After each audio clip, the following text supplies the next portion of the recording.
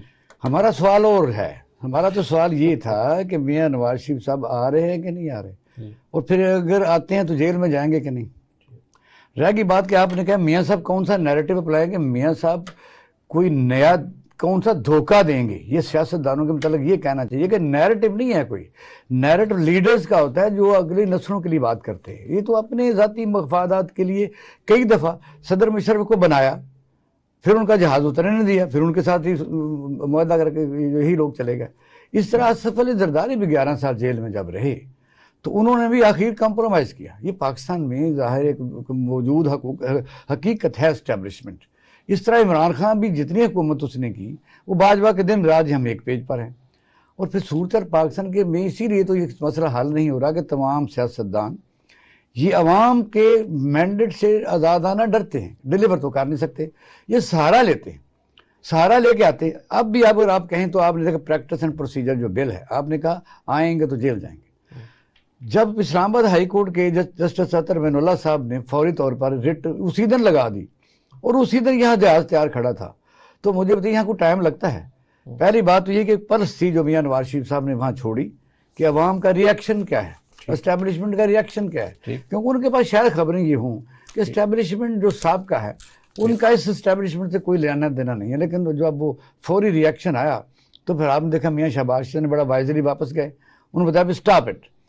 اب یہ ہے کہ اگر یہ اس میں دو چیزیں، ایک تو یہ ٹریپنگ سسٹم بھی ہوتا ہے پاکستان میں، ٹریپ کرنا کہ last and enough is enough, کہ آپ آ جائیں. تو پھر فیصل وابڈا صاحب کی طرف سے یہ تو ظاہر ہے وہ کس کے آدمی ہے سب کو پتہ ہے کہ آئیں تو پھر ان کو جو بھی کرنا ہے ہم اس کو پروسیڈ کر لیں گے. اب یہ ہے کہ پریکٹس اینڈ پروسیجر ایکٹ ہے کیا؟ پاکستان کی تاریخ میں کبھی دیکھا کہ پاکستان میں اس وقت کی سچویشن کیا ہے؟ غیر آئینی اسمبلیاں چل رہی ہیں، اس پر تو کوئی فل بینچ 15 رکنی نہیں بنا. صرف پریکٹس اینڈ پروسیجر کس لیے کیس سنا جا رہا ہے اور لائیو سنایا جا رہا ہے اور عوام کو پتہ چل رہا ہے کہ جا کس طرف رہا ہے. اور ججز زیادہ بول رہے ہیں اور وکیل کو خاموش بیچارے جواب دیتے ہیں، تو 5 جج صاحبان اس کو صرف پھر کویسچننگ کرتے ہیں.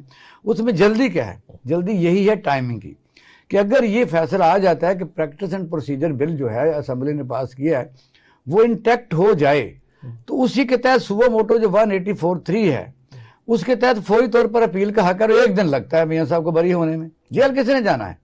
پاکستان کی عدالتوں کا فیس نظر آتا ہے، یا انصاف تو ہر بچے کو پتہ لگتا ہے کہ ہو کیا رہا ہے. اس وقت آپ دیکھیں کہ بھئی غیر آئینی اقدامات پاکستان میں بھوک ننگ اور اس قسم کا جو غیر آئینی کام ہو رہا ہے، اس پر سپریم کورٹ آف پاکستان کو پہلا سیشن کیا ہے، اور سب سے کیا اہم مسئلہ تھا، اہم مسئلہ 1 مین شو ہے جو وہ کر رہے ہیں.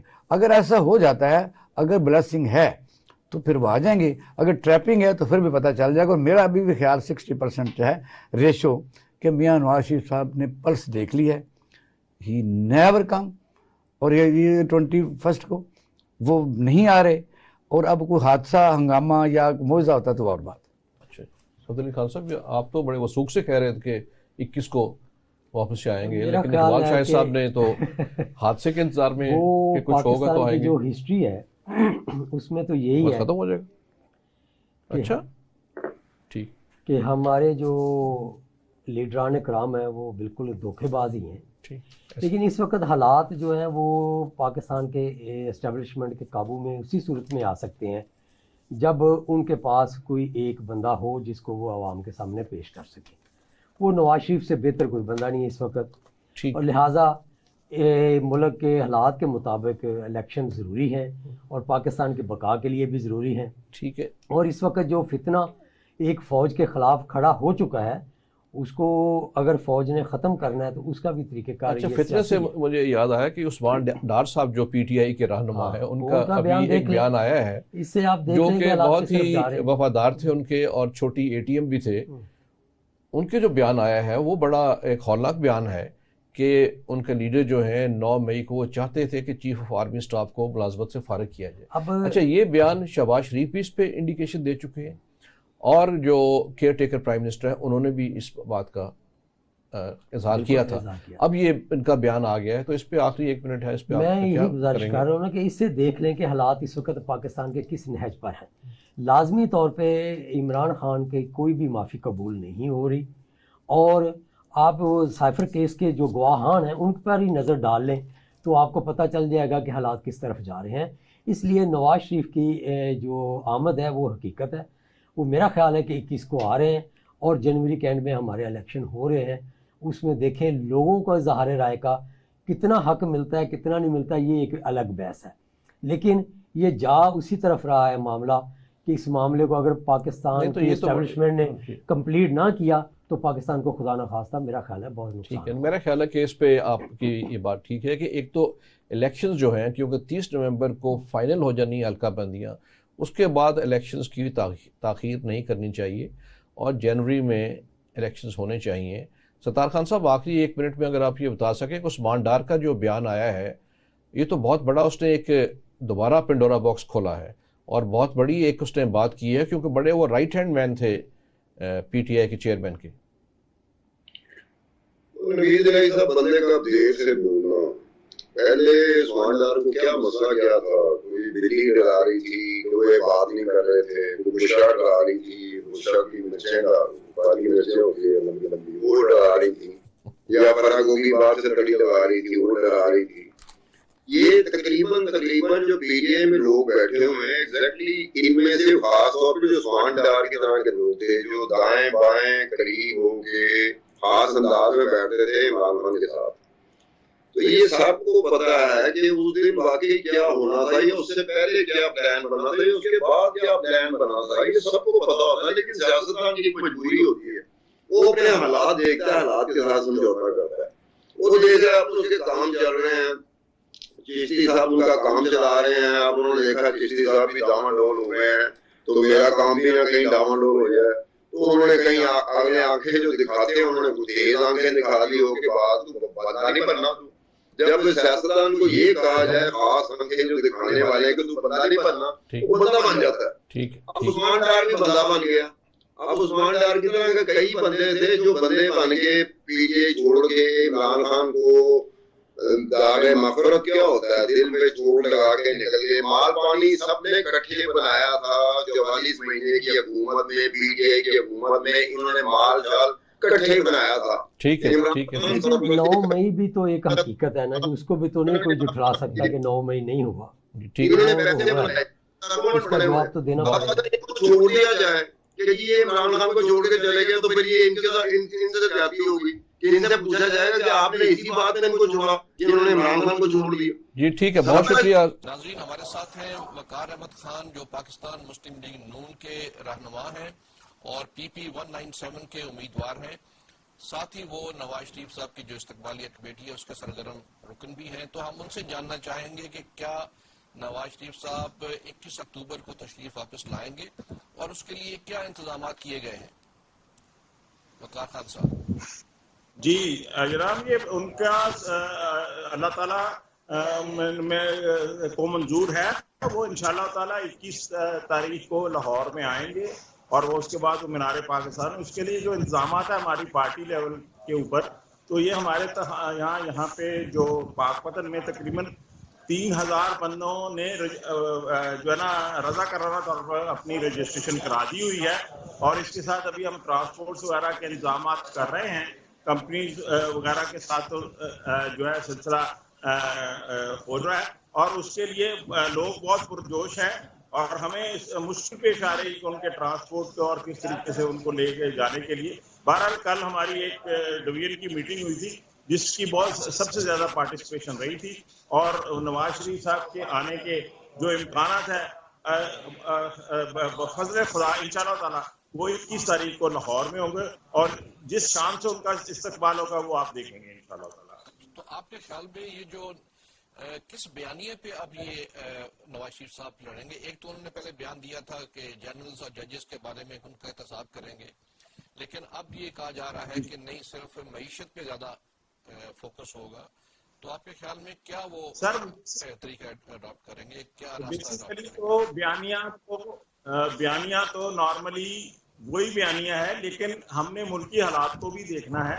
بیانیہ تو ہم اب پچھلے 4 سال بدلے کی سیاست ہوتی رہی ہے, سب کچھ ہو رہی ہے. جب میاں صاحب نے اپنا جو ہے نا خدا پہ چھوڑ دیا ہے, اور وہ خدا ہی ان لوگوں سے, اللہ تعالیٰ کی لاٹھی بے آواز ہے, وہی ان لوگوں سے بدلا. ہمیں اس طرف جانے کی میرے خیال میں, یا میاں صاحب کا بھی وہ جو بیان تھا اس میں اس جانے کی ضرورت نہیں ہے. وہ مکافات عمل ہے, یا خود بخود درست ہو جائیں گے. بہرحال ہمیں اپنی ترقی کی اس وقت مہنگائی ہے کہ آپ کہہ رہے ہیں کہ اقدامات بہت اچھے ہیں اور آپ شاندار استقبال ہوگا آپ کے خیال میں مینار پاکستان پہ آپ ایک بڑا جلسہ کرنے میں کامیاب ہو جائیں گے؟ جی ہاں, نہیں انشاءاللہ تعالیٰ سر, یہ یہاں سے جو بھی ہے انتظامات کا سلسلہ یہ ہے کہ چونکہ وہاں پہ ٹریفک وغیرہ کیا جو راستے اگر لوگوں کی تعداد سے بند نہ ہوئے, لیکن اس سے پہلے ہی جو ہے نا پنڈال جو ہے نا ہمیں لگتا ہے کہ ہمارے پہنچنے تک سب کچھ بھر چکا ہوگا. اور انشاءاللہ تعالیٰ ہم لوگ بے شک ہمیں لاہور کے باہر سے پیدل بھی جانا پڑے تو ہم جائیں گے, کیونکہ ہمارا یہاں سے ڈویژن سے تقریباً 10,000 سے زائد لوگوں کا جو ہے نا وہ قافلہ جا رہا ہے. بہت شکریہ. جی تھینک یو سر. اجازت دیجیے, خدا حافظ.